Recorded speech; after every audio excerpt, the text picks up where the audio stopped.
Star Trek Discovery's hero Michael Burnham Sonequa MartinGreen may be a human, but she has a Vulcan upbringing.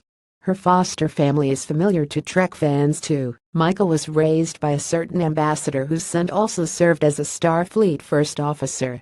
That raises the question, will Spock be on Star Trek Discovery? The timeline of the series definitely makes it possible. They almost certainly know each other, as Michael lived with Sarek and Amanda Grayson.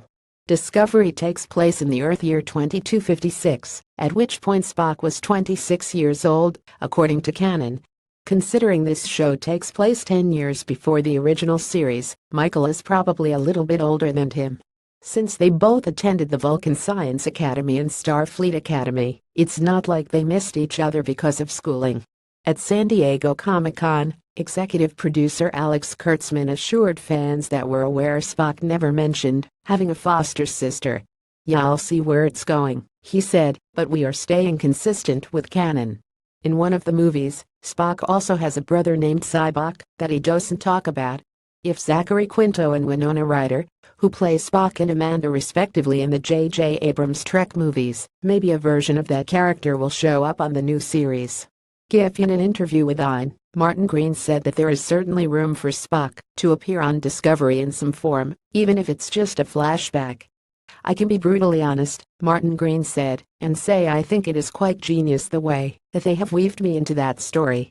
It is something that seems very normal when you see it. It makes so much sense. It's not what you'd expect, but it does make sense. That's definitely intriguing. What does it mean? Does Spock hate her?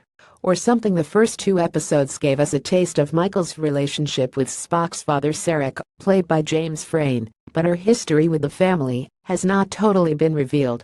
Maybe Spock finds it illogical to refer to Michael as his sister and considers her a friend instead. Sarek and Amanda truly have an impressive family. Michael was the first human to attend the Vulcan Learning Center, and Spock was the first Vulcan to enlist in Starfleet. They should be very proud. Star Trek on YouTube. It will also be interesting to see how much of Vulcan has shaped Michael as a character. How does someone born with human emotions, raised in a world that has minimal use for them? Even in the 2 episodes that have aired, there is a noted change between Sarek's word the first time she boarded the USS Shenzhou dressed in full Vulcan garb, and where the series kicks off with her as a slightly renegade first officer. Her hairstyle is a clear nod to her upbringing as well, but after a few years with humans, she's not quite as serious anymore. Michael's entire life is a sort of inner war, MartinGreen said in a behind-the-scenes interview for CBS All Access, between Vulcan influence versus human emotion. It may give her an edge at Starfleet to have that logical perspective, but there's personal conflict there as well. "It's in essence nature versus nurture," said MartinGreen. Star Trek Discovery is its own series with its own characters and its own stories, so even if Spock does cameo in some form, it won't likely be more than that. Such an iconic character could become a distraction.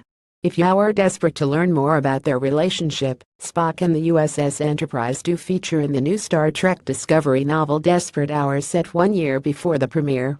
Even if Spock never appears on the All Access series, he's a part of the lore. For Trek fans old and new, that's pretty cool.